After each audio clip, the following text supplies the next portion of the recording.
İsmailin yaşadığı torpaqda illər əvvəl Adəm peyğəmbər tərəfindən bünövrəsi qoyulmuş bir ev var idi.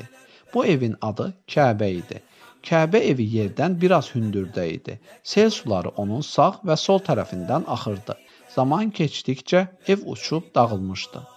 Bir gün İbrahimə Allahdan əmr gəldi ki, Kəbəni yenidən tiksin. Kəbə yer üzündə ilk ibadətgah olmalıydı. Bu işdə İbrahimin oğlu İsmail də ona kömək etməli idi. Ata və oğul Kəbənin tikintisinə başladılar. Gecə-gündüz çalışdılar. Birlikdə daş qırıb palçıq düzəldib divar hördülər. Ata və oğul iş görə-görə dua edirdilər. İsmail: Ey Rəbbimiz, zəhmətimizi boşa çıxarma. Bu əməlimizi bizdən qəbul et. Sən görürsən və eşidirsən. Bizi sənə iman gətirənlərdən et.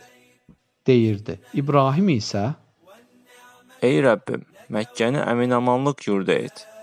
Məni və oğullarımı bütlərə ibadət etməkdən qoru. Nəslimizdən onlara peyğəmbərlər göndər. Onların içərisindən sənə iman gətirən insanlar çıxar. Sənə inananlara bol ruzi ver. deyə dua edirdi. Allahın izni ilə Kəbənin tikintisi başa çatdı. Bu zaman Allah: Ey İbrahim, Kəbəni insanların ibadət yeri edin. Oranı ziyarətgah edərək dua edən insanlar üçün təmiz saxlayın. deyə əmr etdi.